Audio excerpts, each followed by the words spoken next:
की जय। धर्मा धर्मराज अकेले ही आगे बढ़ने लगे। धर्मराज की परीक्षा करने के लिए यमराज कुत्ते के रूप में लेकर के उनके पास आए। उन्होंने दूसरा भी रूप लिया और युधिष्ठिर से कहा कि मैं तुम्हें स्वर्ग में ले जाऊंगा, किंतु तुम्हारे पीछे पीछे एक कुत्ता चला आ रहा है, उसे स्वर्ग में प्रवेश ना मिलेगा। तो युधिष्ठिर ने कहा कि जो मेरे साथ साथ चला आया है उसे मैं अकेला कैसे छोड़ दूं? उसे छोड़कर मैं स्वर्ग में नहीं जा सकता।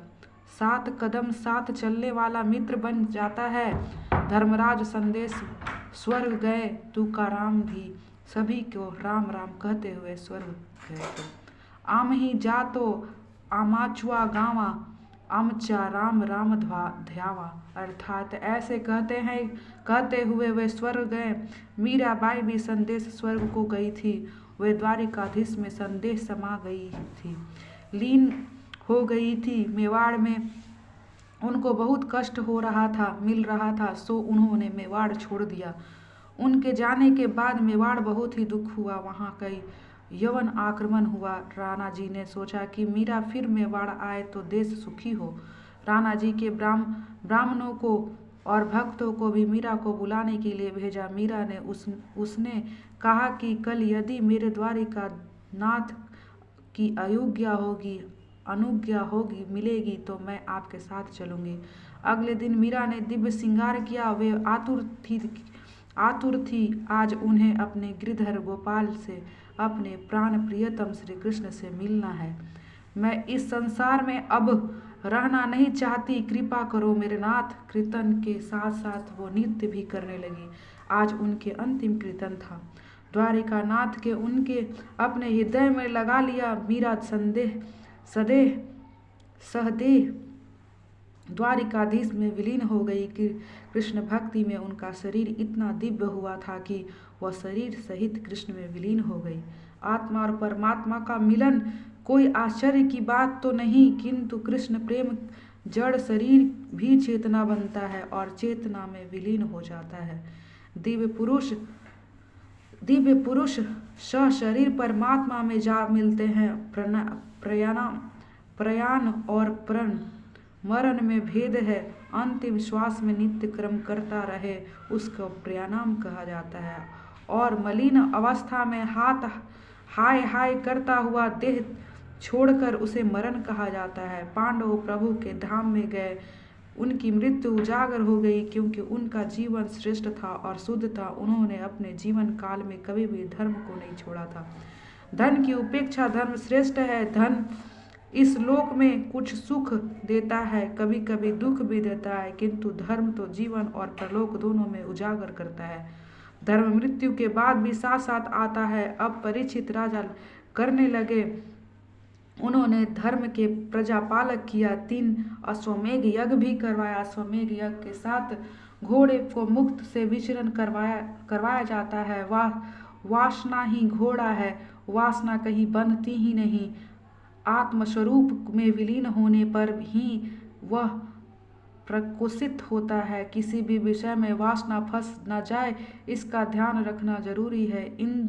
इंद्रिय शरीर और मनोगत वासना का नाश ही 3 यज्ञ है।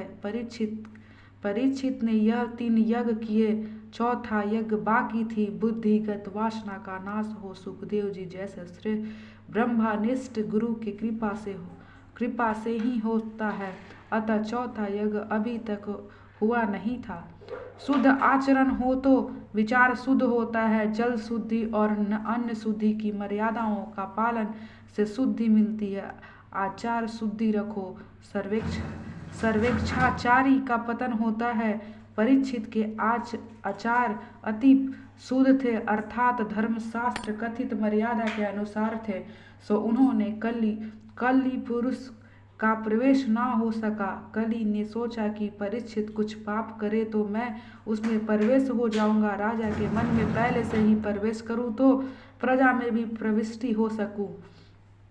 राजा को समाज को सुधारना अब सशक्त सा हो गया है, किंतु व्यक्तिगत जीवन में सुधार सकता है। आचार और विचार जो शुद्ध होता है उसके घर में कली नहीं आ सकता है। आज भी कुछ वैष्णव घर ऐसे हैं जिनके कली प्रवेश नहीं कर पा सकता। शास्त्र की रचना मनुष्य के कल्याण के लिए की गई है। जो आचार धर्म छोड़ देता है उसके विचार भी अशुद्ध हो जाता है। धर्म माता पिता है। पत्नी को पसंदगी हो सकती है, माता पिता की नहीं। धर्म का परिवर्तन नहीं किया जा सकता। वर्ण श्रम धर्म का पालन ही आचरण शुद्धि हो सकता है। गाय की सेवा करो, गाय खाती है तो घास किंतु देती है दूध। जो भगवान ने संपत्ति दी है तो गोपालन करो। आजकल लोग धन संपत्ति मिलने पर कुत्ते पालते हैं। कुत्ते का अनादर करने की बात नहीं है, किंतु मर्यादा का छोड़ करके अधिक प्रेम ना करो। आंगन में गए हुए कुत्ते की रोटी खिलाना धर्म है, किंतु कुछ लोग उसे अपनी मोटर में बैठाकर घुमाते फिराते हैं। और तो हम क्या कह सकते हैं ऐसे लोगों के लिए, किंतु अगले जन्म में स्वयं ही कुत्ता होने की तैयारी होती है। जीवन मात्र में परमात्मा है, किंतु प्रत्येक का शरीर भिन्न है और कर्म भी भिन्न भिन्न है। इसीलिए हरेक के साथ पीना और खाना इष्ट नहीं। एकादशी के दिन अन्न नहीं खाना चाहिए। एकादशी के दिन अनशन करना धर्म है, किंतु हम अपने ही शास्त्रों की बात नहीं मानते। और जब डॉक्टर कहता है कि विषय ज्वर टाइफाइड है और 21 दिन भोजन मत करना, तो उसकी बात मान लेते हैं। ऐसे 21 दिन का अनशन कर लेता है। जिस तरह पापी के मन में कली प्रवेश कर रहा है, उसी तरह शास्त्र में मर्यादा का उल्लंघन करने वाले के घर में घुस जाता है। यदि आचार विचार शुद्ध हो तो कली तुमसे प्रवेश नहीं कर सकेगा। व्यवहार भी शुद्ध ही होनी चाहिए। सत्यपूर्ण शुद्ध व्यवहार ना करे और केवल हर पूर्णिमा के दिन सत्यनारायण की पूजा करे तो उसको क्या लाभ होगा। असत्यभाषी की पूजा सत्यनारायण को अस्वीकार्य है। एक दिन एक आश्चर्यजनक घटना हुई। परीक्षित दिग्विजय करने निकले हैं। घूमते फिरते वे सरस्वती नदी के किनारे पर आए। वहां गाय बैल को एक काला पुरुष लकड़ी से पीट रहा था। बैल धर्म का स्वरूप है और गाय पृथ्वी का स्वरूप है। गाय की आंखों से आंसू बह रही थी। धर्म पूर्वक बैल उसके दुख का कारण पूछता है। पृथ्वी कहती है, श्री कृष्ण ने इस पृथ्वी लोक से अपनी नीला समेट ली है, सो यह संसार पापमय कलयुग की कुदृष्टि का शिकार हुआ है। धर्म की मर्यादा का पालन ठीक तरह से करोगे तो ज्ञान अपने आप ही प्रकट होगा। धर्म रूठ रहोगे तो ज्ञान गंगा का अवतार होगा। शिव जी नंदी पर अर्थात धर्म का आरूढ़ है, सो उससे सिर पर ज्ञान गंगा है। धर्म के 4 प्रयांश मुख्य है, सत्य, तप, पवित्रता और दया। इन चारों का योग ही धर्म है। इन चारों प्रशायों पर ही धर्म आधारित है तथा सत्य युग था। 3 प्रशायों पर आधारित था तो वो त्रेता युग था। 2 प्रसारों पर आधारित रहा तो द्वापर युग था। और एक ही प्रसार धर्म आधारित रह गया है तो कलयुग आया। सत्य ही परमात्मा है। सत्य और परमात्मा भिन्न नहीं। जहाँ सत्य है वही परमात्मा है। जो असत्य बोलता है उससे पुण्य का क्षय होता है। सत्य के सहारे नर नारायण के पास जाया जा सकता है। जो हितभाषी है वो सत्यवादी हो सकती है। तप करो, हर प्रकार के सुख का उपभोग ना करो। थोड़ी ही तपश्चर्या रोज करो। जो हरेक प्रकार के लौकिक सुखों का उपभोग करता है उस पर परमात्मा कृपा दृष्टि नहीं करते। सुख सहकर परमात्मा का आराधना करना ही तप है। सुख दुख सहता हुआ प्रभु भजन करे वही श्रेष्ठ है। जीव जो मांगे वह सब कुछ उसे देते मत रहो। कुछ सहन करना भी सीखो। इंद्रियों का स्वामी आत्मा है। इंद्रियों के कुछ मांगे वह उसे देने के लिए तो आत्मा उसका गुलाम बन जाता है। विधि पूर्वक अनशन करने से पाप भस्मीभूत होता है। भगवान के लिए कष्ट सहना, दुख सहना ही तप है। वाणी और वर्तन में संयम और तप होने चाहिए। पवित्रता, कलयुग में पवित्रता रही ही कहाँ है। बाहर से सब पवित्र लगते हैं और अंदर से सब मालिन हो गए हैं। वस्त्र का दाग तो मिट सकता है, किंतु कलेजे पर पड़ा दाग कभी नहीं मिटता। जीवात्म वैसे तो सब कुछ छोड़कर जाता है, किंतु मन को तो वह अपने साथ ही लेकर जाता है। पूर्व जन्म का शरीर नहीं रहता, किंतु मन तो रहता ही है। लोग वस्त्र, अन्न, आचार आदि की देखभाल बहुत करते हैं, किंतु मृत्यु के बाद भी जो साथ आने वाला है उस मन की कोई देखभाल नहीं करता। मृत्यु के बाद जो साथ आने वाला है उसकी चिंता करो, उसकी देखभाल करो। जिस तरह कपड़े का स्वच्छ रखते हो उसी तरह मन भी स्वच्छ रखो।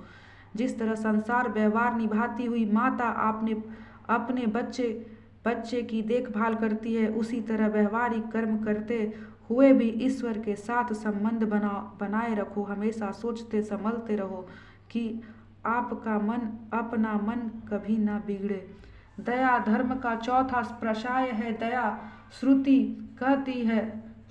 कहती है जो केवल अपने लिए अन्न पकाता है वह अन्न नहीं पाप है खाता है।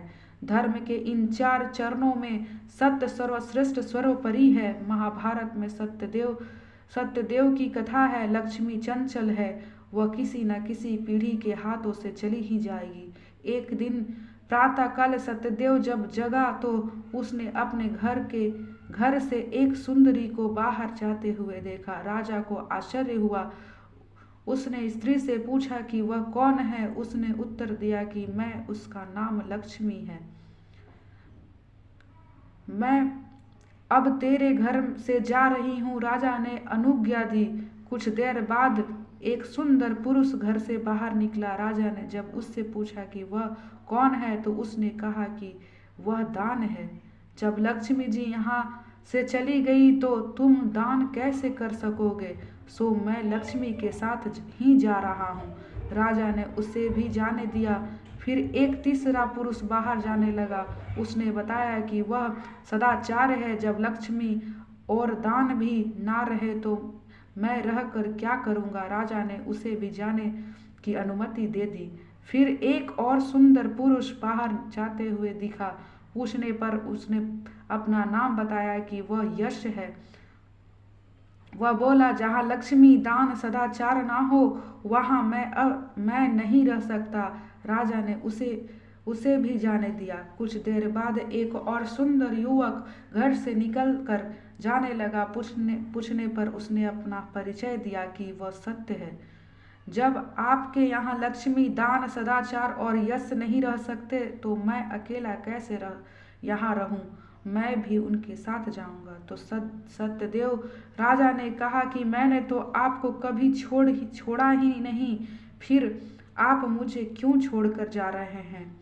आपको अपने पास रखने के लिए मैंने लक्ष्मी यश आदि का त्याग किया है। मैं आपको जाने नहीं दूंगा।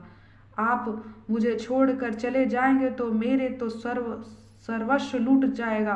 राजा की इस प्रकार की प्रार्थना के कारण सत्य नहीं गया, और जब सत्य ही नहीं गया तो लक्ष्मी दान सदाचार और यश भी राजा के घर में वापस लौट आए। यह सत्य होता है, वहाँ लक्ष्मी दान सदाचार और यश को आना ही पड़ता है। बिना सत्य के ये सब व्यर्थ है। इसीलिए यह स्पष्ट है कि सत्य की ही सर्वस्व है। बाकी की 4 संपत्ति चली जाए तो कोई चिंता नहीं, किंतु सत्य नहीं जानी चाहिए। सत्य रहेगा तो कुछ रहेगा। सूत जी वर्णन करते हैं कि इस अध्याय में धर्म का व्याख्या की गई है। सत्य, तप, पवित्रता और दान के 4 ही धर्म के प्रधान प्रशय है। इस चारों का समन्वय ही धर्म है। इस 4 तत्वों से इन तत्वों से जो परिपूर्ण है वही धार्मिक है। सतयुग में यह चारों तत्व थे, किंतु त्रेता में सत्य चला गया। द्वापर में सत्य और तप न रहा और कलयुग में सत्य और तप के साथ साथ पवित्रता भी चली गई। कलयुग के केवल दान ही रह गया है। कलयुग में दान ही प्रधान है। दानः एक कलयुगे अर्थात कलयुग में केवल दान और दया के सहारे ही धर्म रह गया है। परीक्षित राजा ने देखा कि एक बैल केवल एक ही पांव पर खड़ा है और एक व्यक्ति उसे लकड़ी से मार रहा है। राजा ने बैल से पूछा कि तेरे 3 चरण किसने काट दिए? धर्म रूपी बैल ने कहा कि राजन, मैं अभी तक यह निर्णय नहीं कर सका कि मेरे पांव किसने काटे और कौन मुझे दुखी कर रहा है। कोई कहता है कि काल दुख दे रहा है, तो कोई कहता है कि कर्म ही मनुष्य का दुख देता है। कोई दुख का कारण स्वभाव बतलाता है। अपना स्वभाव शांत रखो। कर्म और स्वभाव ही जीव की दुख देता है। राजन, मेरे दुख का कारण आप ही सोचे। राजा समझ गए कि यह कठोर पुरुष जो कि गाय बैल को सता रहा है कली ही है। यह कली ही धर्मनिष्ठों का सतता है। वे कली को दंड देने को तैयार हुए तो कली राजा के शरण में आया। कली ने परीक्षित के चरणों का स्पर्श किया और यही कारण है कि परीक्षित राजा की मृत्यु भ्रष्ट हुई। जिस मनुष्य का स्वभाव और चरित्र से हम अनजान हो उसे हमें कभी स्पर्श ना करने चाहिए। जिस व्यक्ति का तुम स्पर्श करोगे उस व्यक्ति को कुछ न कुछ परमाणु तुम्हारे शरीर में प्रविष्ट हो जाएंगे। पुण्यशाली व्यक्तियों का परमाणु पवित्र होता है, अतः पापी व्यक्तियों का परमाणु अपवित्र होता है। जैसे व्यक्तियों का स्पर्श करोगे वैसे ही व्यक्ति की परमाणु तुम्हारे शरीर में घुस जाएगा। परीक्षित राजा ने कली को स्पर्श करने दिया तो उनकी बुद्धि में विकार आ गया। राजा जानते थे कि यह कली है, अपवित्र है, सो उसे दंड देने चाहिए। दुष्टों को दंड देना राजा का धर्म है। फिर भी उन्होंने कली के प्रति दया जताई। उन्होंने कली को कहा कि मुझसे मारूंगा नहीं, किंतु तू मेरा राज्य की सीमा से बाहर चला जा। मेरे राज्य में तेरे लिए कोई स्थान नहीं। कली ने राजा के प्रार्थना की और कहा कि मैं अब कहाँ जा सकता हूँ? तो परीक्षित ने उसे 4 स्थानों में से रहने को अनुमति दी। वे स्थान धूप, मदिरा, नारी संग और हिंसा।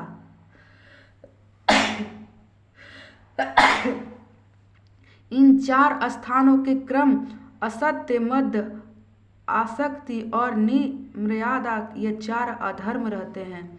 जूते हुए सटे का धन, जुए और साटे का धन जिनके घर में आता है वहाँ साथ साथ कली भी आ जाता है। वह जहाँ साटा और बाटा दाग और यह बाटा दाग जीवन में पक्की तरह लग जाता है। कई लोग ऐसे भी हैं जो जुए और साटे में कमाते हैं और फिर उस धन का दान देते हैं। वे मानते हैं कि चलो दान किया है और मेरी शुद्धि हो गई, परंतु यह सब व्यर्थ ही है। यह सब अनीति का धन है। ऐसे धन की दान से भी कभी जीवन शुद्ध नहीं होता। अधर्म का धन प्रभु को स्वीकार नहीं है। शस्त्र निष्पद्य भोज वस्तु जहाँ खाई जाती है, जहाँ जानबूझकर हिंसा की जाती है, वहाँ कली अवश्य रहता है। इन 4 स्थानों की प्राप्ति होने पर भी कली को संतोष न हुआ। उसने राजा से कहा कि वे 4 स्थानों तो गंदे हैं, कोई अच्छा सा स्थान मुझे रहने के लिए मिले तो ठीक है। तो परीक्षित ने उनसे सर्वगुण में रहने की अनुमति दी। शुद्धि साधन से जब सुवर्ण घर में आता है तो कली भी उनके साथ आ धमकता है। अनीति और अनथा से प्राप्त धन कली है। अनीति द्वारा धन कमाने को कली दुख करता है, और पर जो व्यक्ति यह धन अपने वारिस के लिए रखता है, वह वारिस भी दुखी होता है। असत्य, मध्य काल और वैर को रजोगुण यह 5 यहाँ ना जाए, वहाँ आज भी सत्युग ही है। जिनके घर में नित्य दिन प्रभु की सेवा और स्मरण होता है, जिनके घर में आचार विचार का पालन होता है, उनके घर में कली का प्रवेश कभी नहीं होता। बेल के तीनों पग परीक्षित ने फिर लगा दिए, अर्थात धर्म की 4 स्थापना की। कली ने सोचा कि राजा के 5वां स्थान रहने के लिए दिए हैं, अब कोई तकलीफ नहीं है, अब परीक्षित राजा के घर में भी कभी घुस जाऊंगा। एक दिन परीक्षित को जिज्ञासा हुई कि देखूं तो सही कि मेरे दादा ने मेरे लिए घर में क्या क्या रख छोड़ा है। यह पेटी में से सुवर्ण मुकुट मिला। बिना कुछ सोचे ही राजा ने मुकुट पहन लिया। यह मुकुट तो जरासंध का था। जरासंध के पुत्र ने सहदेव के वह मुकुट मांगा था कि मेरे पिता का मुकुट मुझे दे दो। मुकुट लौटाने की सहदेव का इच्छा ना थी, फिर भी भीम जबरदस्ती यह मुकुट लाया था। सो यह धन अनीति है। अनीति का धन उसके कमाने वाले और उसके वारिस को भी दुख करता है। इसीलिए उस मुकुट की पेटी में बंद करके रखा गया था। आज परीक्षित ने देखा तो उसे पहन लिया। वह मुकुट अधर्म से आया गया था, इसीलिए उसके द्वारा कली ने परीक्षित की बुद्धि में प्रवेश कर लिया। इस मुकुट को पहनकर परीक्षित राजा वन में शिकार करने गए। यहाँ एकाध शब्द का प्रयोग किया। राजा वैसे तो कभी भी शिकार करने के लिए नहीं गए थे, किंतु आज गए। अनेक जीवों की हत्या की। मध्यकाल में होने पर राजा ने भूख और प्यास सताने लगी। उन्होंने एक ऋषि के आश्रम में प्रवेश लिया। सामिक ऋषि समाधि में लीन थे। कई संत जप ध्यान बैठे हों, यहाँ मत जाना। यदि जाना पड़े तो प्रणाम करके लौट जाना। उस समय लौकिक बात ना छोड़ना। प्रभु के साथ एक होने की इच्छा संत की ही होती है। लौकिक बातों को और तप ध्यान भजन में बाधा रूप बनेगी। परीक्षित ने सोचा कि इस देश में मैं राजा हूँ, फिर भी ऋषि मेरे स्वागत क्यों नहीं करते नहीं हैं। शायद स्वागत ना करने का नाटक ही वे कर रहे हों। राजा की बुद्धि में कली ने प्रवेश किया। अतः समीक ऋषि की ही सेवा करने की उपेक्षा राजा ऋषि के सेवा की अपेक्षा कर रहे हैं। उन्होंने दुर्बुद्धि ने आ घेरा। उन्होंने एक मारा हुआ सांप समीक ऋषि के गले में पहना दिया। उन्होंने तपस्वी का अपमान किया। अन्य को अपमानित करने वाला स्वयं अपना ही अपमान करता है। अन्य को छलने वाला खुद अपने को ही छलता है, क्योंकि सभी में आत्मा तो एक ही है। राजा ने समीक ऋषि के गले में तो मरा हुआ सांप पहना दिया, किंतु ऐसे करने से उन्होंने अपने गले में तो मानो जीवित सांप ही पहन लिया। सर्प काल का स्वरूप है। सर्प साक्षात काल का स्वरूप है। सभी इंद्रियावृत्तियों का उन्मुख करके प्रभु के स्थिर हुए ज्ञानी जीव की समीक ऋषि है। ऐसी ज्ञानी जीव के गले में सर्प पहनने का अर्थ है काल को मारा। जितेंद्रिय योगियों का काल स्वयं मारता है, अर्थात काल उसे प्रभावित नहीं कर सकता। राजा का अर्थ है रजोगुण में फंसा भोग प्रधान विलासी जीव। ऐसों के गले में सर्प लटकता है, अर्थात जीवित सर्प उसके गले में है। समीक ऋषि के पुत्र श्रृंगी ने जब यह बात जानी तो वह क्रोध में भड़क उठे और ऋषि का अपमान करने वाले यह राजा का क्या समझता है।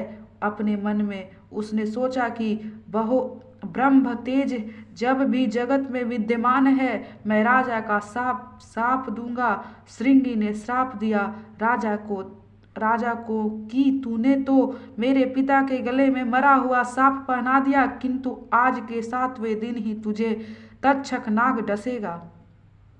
परीक्षित ने अपने सिर से मुकुट उतारा तो तुरंत उसके अपनी भयंकर भूल का भान हुआ। मैंने आज पाप किया, मैंने मति भ्रष्ट हो गई, ऋषि का अपमान किया। जब मति भ्रष्ट हो जाए तो मान लो कि कुछ ना कुछ अशुभ अवश्य होगा। पाप हो जाए तो उसका विचार करने अपने शरीर को सजा दो। भोजन करने से पहले सोचो कि मेरे हाथों से कुछ पाप तो नहीं हो गया है ना। जिस दिन पाप हुआ हो उस दिन अनशन करो तो फिर कभी पाप नहीं करोगे। धन्य धन्य है परीक्षित राजा, उन्होंने जीवन में एक बार ही पाप किया, किंतु पाप हो जाने के बाद उन्होंने पानी तक नहीं पिया। ऋषभ कुमार द्वारा दिए गए श्राप की बात सुनकर उन्होंने सोचा कि अच्छा ही हुआ कि मुझे मेरा पाप का सजा मिल गया। परीक्षित सोचते हैं कि मैं संसार के विषय सुखों में फंस गया था, अतः मुझे सावधान करने के लिए प्रभु ने मुझ पर यह कृपा की है। मुझे अगर श्राप ना मिला होता तो मैं भला कब वैराग्य धारण करता। मेरे लिए प्रभु का श्राप तो अवतार धारण किया है। मृत्यु सिर पर मंडरा रही है, ऐसा सोचे रहोगे तो पाप नहीं करोगे। परीक्षित ने गृह त्याग किया और वे गंगा तट पर आए। उन्होंने गंगा स्नान किया और यह निश्चय किया कि अन्न जल का त्याग करके अब प्रायश्चित व्रत रखूंगा। बड़े बड़े ऋषियों ने यह बात सुनी तो बिना बुलाए ही वे राजा से मिलने के लिए आ गए। उन्होंने सोचा कि परीक्षित अब राजा नहीं राजसी बन गया है। राजा ने विलासी जीवन का अब अंत हुआ है। राजा का जीवन अब बदल गया है और इसीलिए वे सब परीक्षित से मिलने आए। परीक्षित ने खड़े होकर सबको प्रणाम करके उनकी पूजा की। राजा के अपने पापों की बात उन ऋषियों को बताया। वैसे तो सभी लोग पाप को छुपाते हैं और अपने पुण्य की बातें सबके सामने प्रकट करते हैं। पाप को छिपाओ मत और पुण्य को तुम प्रकट मत करो।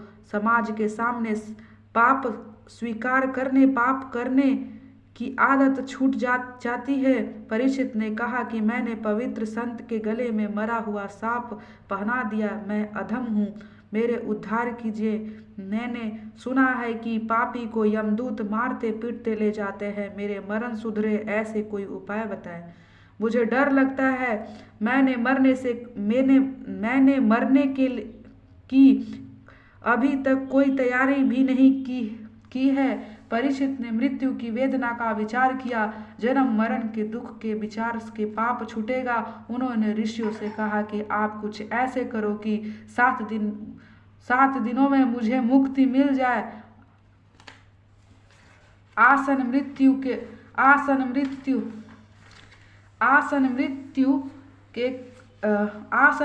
के कर्तव्य आदि मुझे बताएं। समय अधिक नहीं है, ज्ञान की लंबी चौड़ी बातें करेंगे तो समय पूरी हो जाएगी।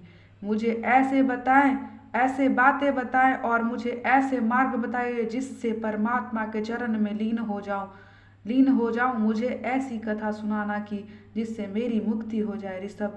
ऋषियोगण सोचने लगे कि हम भी मृत्यु से डरते हैं। अंत समय में प्रभु का नाम होठों पर आना मुश्किल बात है। मात्र 7 ही दिन में राजा का कैसे मुक्ति मिलेगा, यह तो अशक्त ही है। इससे सब ऋषियों ने चुप हो गए। 7 दिन की मुक्ति का पाना असंभव सा है। मृत्यु के पास का समय अति नाजुक होता है। महाज्ञानियों को मृत्यु का डर लगता है। राम नाम जल्दी होठों पर नहीं आता। रामचरितमानस में बलि ने कहा कि जन्म जन्म मुनि जनत कराही, अंत राम कहीं आवत नाही।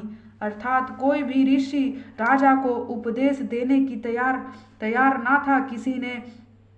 किसी में भी बोलने की हिम्मत नहीं थी। परीक्षित सोचते कि समर्थ होने पर भी ये ऋषि मुझसे उपदेश क्यों नहीं दे रहे हैं। वे सोचते कि जगत में जीव चाहे मेरे त्याग करे, मैं भगवान का आसरा लूंगा। भगवान नारायण कृपा करे। अब समय अधिक नहीं है, मैं किसकी शरण लूं। मैं अपने परमात्मा की शरण लूं। मेरे वे तो मेरे उपेक्षा नहीं करेंगे। मैं पापी तो हूँ, किंतु पांडव वंशी हूँ। अब बिना ईश्वर के नाम से कोई नहीं है। परीक्षित ने ईश्वर का आश्रय लिया, भगवान की स्तुति की, द्वारिकाधीश को याद किया। मैंने कोई सत्कर्म नहीं किया। हे ब्राह्मण, मुझे उपदेश नहीं दे रहे हैं, क्योंकि मैं अधम हूँ। जिस परमात्मा ने जब माता के गर्भ में मैं था तब ब्रह्मास्त्र से मेरी रक्षा की थी, वे आज भी मेरी रक्षा अवश्य करेंगे।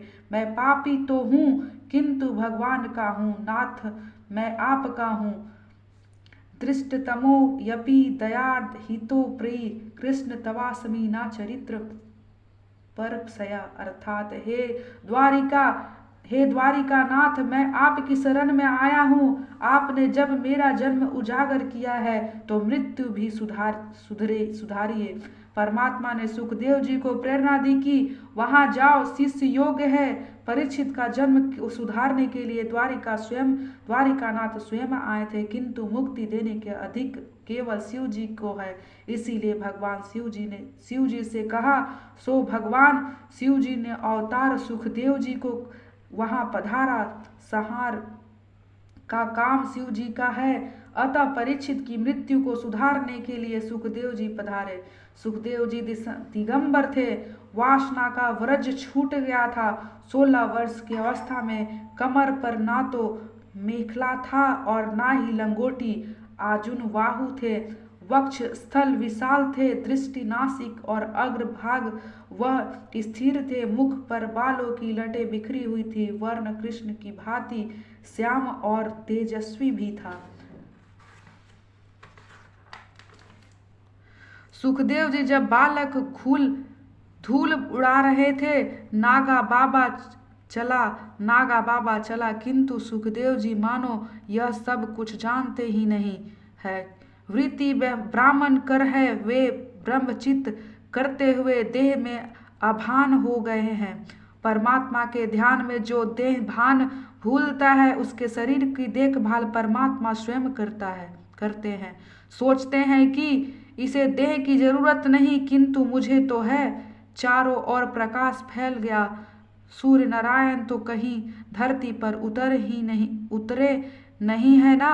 मुनि जन गए कि यह तो शंकर के अवतार श्री सुखदेव जी पधारे हैं। सभा में सुखदेव जी पधारे। व्यास जी भी उस सभा में थे। उन्होंने खड़े होकर सुखदेव जी का वंदन किया। सुखदेव जी का नाम सुनते ही व्यास जी भी भाव विभोर हो गए। सुखदेव जी के लिए प्रयुक्त विशेष तो देखो, अनपुक्ष निर्जला ताष्टुतः अवधू प्रवेश्व। अर्थात व्यास जी सोचते हैं भागवत का रहस्य सुखदेव जी जानते हैं, यह मैं नहीं जानता। कैसे विकार है। मेरा बेटा भागवत कहेगा और मैं सुनूंगा। राजा के कल्याण के हेतु पधारे हुए सुखदेव जी सुवर्ण सिंहासन पर विराजे। परीक्षित ने आंख खोली। मेरा उद्धार करने के लिए उन्होंने प्रभु से भेजा है, अन्यथा मुझे जैसे पापी और विलासी के यहाँ वे नहीं आते। परीक्षित ने सुखदेव जी के चरण में साष्टांग प्रणाम किया। परीक्षित अपना पाप उन्हें कहकर सुनाया। मैं अधम हूँ, मेरा उद्धार करो। असमन मरण को क्या करना चाहिए? मनुष्य मात्र का कर्तव्य क्या है? उसने किसका श्रवण, जप, श्रमण और भजन करना चाहिए। गुरुदेव सुखदेव जी का हृदय पिघल गया। शिष्य सुयोग्य है। अधिकारी शिष्य मिलने पर गुरु का दिल कहता है कि उसे अपना स्वस्वर्ग दे दूं। गुरु ब्रह्मनिष्ठ हो और निष्काम भी हो तो, तथा शिष्य प्रभु दर्शन के लिए आतुर हो तो 7 दिवस में क्या 7 मिनट में प्रभु दर्शन हो सकते हैं। अन्यथा गुरु लोभी हो और शिष्य अलौकिक सुख की इच्छा करता हो तो दोनों नरकवासी होते हैं। लोभी गुरु और लालची चेला होए नरक में ठेला मठेला। सुखदेव जी कहते हैं, राजन तू घबराता क्यों है? अभी 7 दिन बाकी है। मैं तेरे पाप से कुछ लेना लेना नहीं देने आया हूँ। मैं निरपेक्ष हूँ। मुझे जो आनंद मिलता है और परमात्मा के जो दर्शन हुए हैं वही दर्शन तुझे करवाना आया हूँ। मुझे तो मिला है वह मुझे देने आया हूँ। मेरे पिता भूख लगने पर दिन में एक बार बैर खाते हैं, किंतु इस कृष्ण कथा में भजन नंद इतना मिलता है कि मुझे तो बैर की भी याद नहीं आते। मेरे पिताजी वस्त्र पहनते थे। प्रभु चिंतन में तेरा वस्त्र कब और कहाँ छूट गया यह भी मुझे खबर नहीं। 7 दिनों में मुझे कृष्ण दर्शन करवाऊंगा। मैं बदरायनी हूँ। कृष्ण आनंद में मस्त होने के लिए बैर खाना भी कहाँ रहा। भगवान बदरायनी सुखदेव जी के संपूर्ण वर्णन वैराग्य शब्द से व्यक्त हो सकता है। बदरायनी के स्थान पर सुख शब्द का प्रयोग चल सकता था क्या? भागवत में यह एक शब्द का प्रयोग निरर्थक नहीं है। सुखदेव जी के वैराग्य को दिखाने के लिए ही इसका प्रयोग किया गया है। सुखदेव जी ने बदरायन त्रापस व्यास जी के पुत्र हैं। व्यास जी का तप और वैराग्य ऐसा था, व्यास जी के सारा दिन जप तप किया करते थे और भूख लगने पे सारे दिन में केवल एक बैर खाते थे, केवल बैर का ही आहार करते थे, अतः वे बदरायन कहलाए। ऐसे बदरायन के सुखदेव जी के पुत्र हैं। जिसमें खूब ज्ञान वैराग्य हो वह दूसरे का सुधार सकता है। सुखदेव जी ने वे दोनों पुण्यता थे। आज के सुधारक के त्याग और संयम दिखाई ही नहीं देता, वह दूसरों को क्या सुधारेगा। मुझे मनुष्य पहले अपने आप को ही सुधारने का प्रयत्न करे। राजा जो समय बीत गया उसे स्मरण मत करो, भविष्य की विचार भी मत करो, सिर्फ वर्तमान को सुधारो। 7 दिन बाकी रहे हैं, मेरे नारायण का स्मरण करो, तुम्हारा जीवन अवश्य उजागर होगा। लौकिक रस के भोगी को प्रेम रस नहीं मिलता, भक्ति रस में ही नहीं मिलता। जिनके काम का त्याग किया है वही रासिक है। जगत का रस कटु है, प्रेम रस की मधुर है। जो इंद्रियों के अधीन होता है उसे काल पकड़ता है।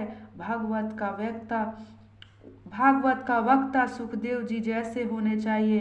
हरे राम हरे राम हरे राम, राम राम हरे हरे, हरे कृष्ण कृष्ण कृष्ण हरे हरे। बोले श्रीमद् भागवत कथा की जय।